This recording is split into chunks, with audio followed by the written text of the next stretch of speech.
Good evening, everybody.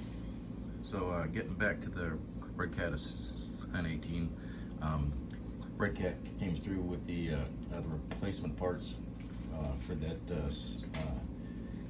outer portal box cover. So this was the bad one here, and it was milled pretty bad. It was offset with a bias to the left if you're looking at it like this, and a bias to the right if you're looking at it like this. And I don't know if you can see it there, but there's a hole where they milled too deep, and it protruded through the outside of the porta box, and that would allow dirt and debris to get in right directly to the axle, or not axle, to the bearing in there, which is not a good thing. And then you can see the marks where the gears were binding and rubbing real bad inside. So anyway, I emailed Redcat last Saturday. They got back to me the Monday after the weekend there, and they asked for a couple more pictures. So I sent them a couple more pictures, and they promptly got me out a new set of the outer portal box covers. So I got the new one on there, and these two were perfect. There was no issues with these. So I may have just got one that was made on a Friday afternoon when either everybody was wanting to get out of there and they weren't paying real close attention to QA when they were packaging everything, or like on a Monday or a Tuesday when they had just got the tooling all set up and they had their first batch of getting those things milled, and that one just crept through, because the other one was okay.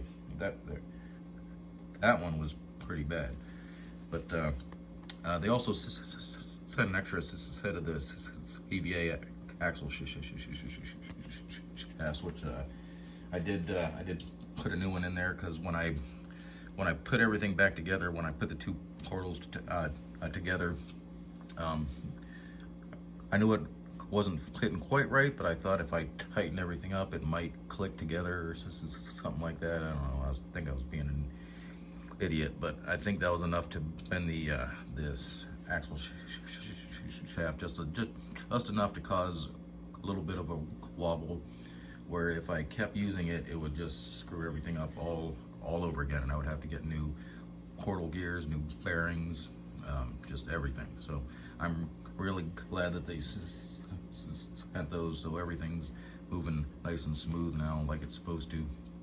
But apart from that, let's get back to the upgrades, because I got all the upgrades that I had purchased on here.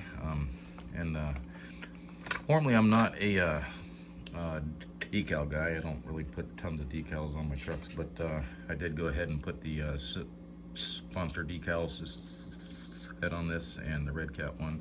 I think that's supposed to go up here, but I had to trim a lot out here, and I still need to trim a little more because it's hitting up there,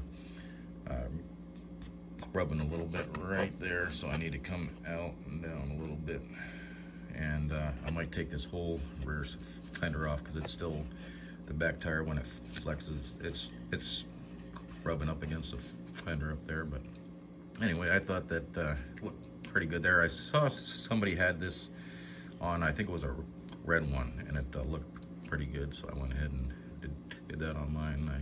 I think it looks okay. I think it looks pretty good. So it's not like overly too many decals on it, but I think it looks okay. But so for the truck, for $100 is a hell of a deal. Great deal on this truck, because it's the motor in the ESC is very smooth and quiet, runs really good. Everything was set up pretty much perfect right out of the box. But for an extra $200, I went ahead and I got the bronze colored aluminum shock housings, and then I got the bronze aluminum links, the front upper and lower, and the rear upper and lower.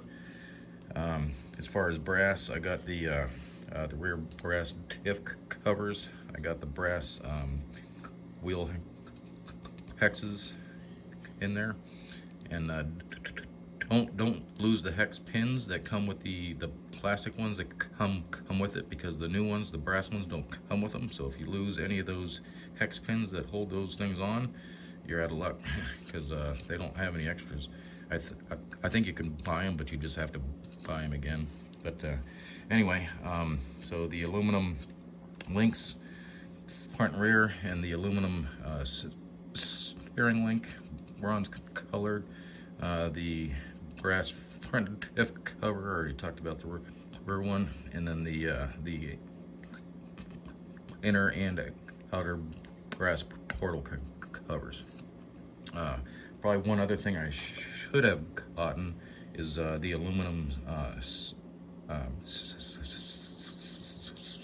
servo arm there, but the plastic will probably do for now. It'll be fine.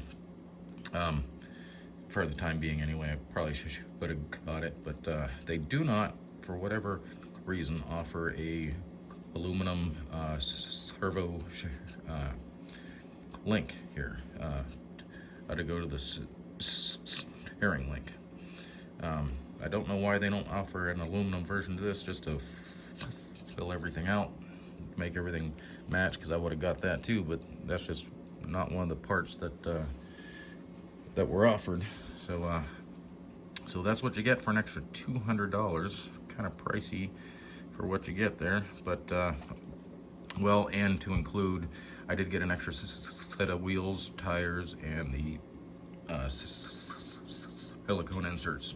So add that all to it. So that's probably another $40. So for an extra probably $160, you get all the Redcat upgrades, and then the silicone inserts, and then the aluminum wheels.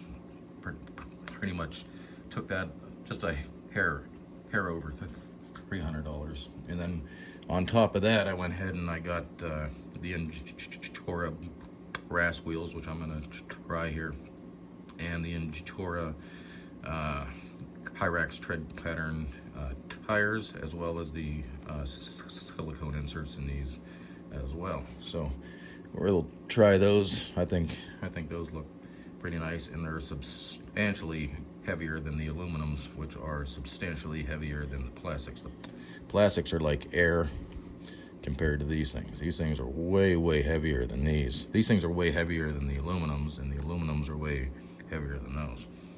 And these have the silicone inserts in them, which add a little bit more weight, and these have the silicone inserts in them, which add a little more weight as well.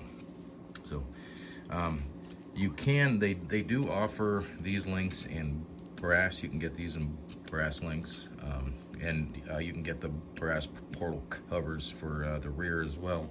I didn't think it needed that much brass. This is pretty heavy as it is right there, so I think that's plenty of brass on this thing. I mean, you guys can put whatever the hell you want on it, but I think that's gonna be pretty good. As far as the shocks, when I replaced the shock housing there, I used Traxxas 30 weight shock oil, and that feels really nice. So I think that's gonna do probably perfect in there. I went with 20 weight first, and it was a little light. It didn't really hold very well. It was really springy. I wouldn't say really springy, but this feels just a lot better, I think. But anyway, we're getting close to 10 minutes already here, so I'll put a little clip of me running this thing on the whoop-de-whoops on the floor here with the magic camera fade thing here in the editing, because it's Ohio in the springtime, and you know, shocker, it's raining out, and it's going to be raining for the next week, so I'm not going to be able to get anything outdoors here for a while. So anyway, thanks for watching, and we'll get a little clip on the floor and see you next time. And I really appreciate everybody watching. All right, thanks a lot.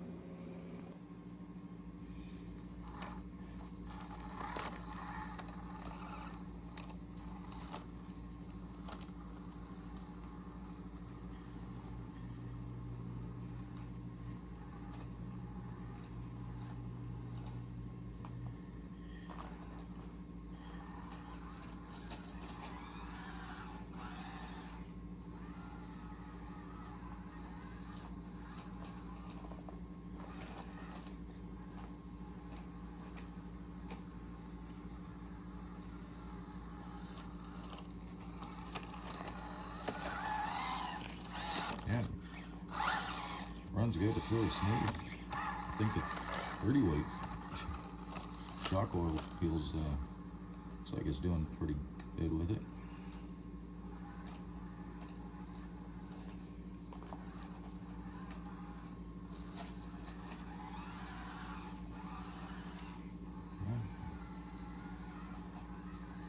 Feels really good. Dries really good. Yeah. Yeah, I like it.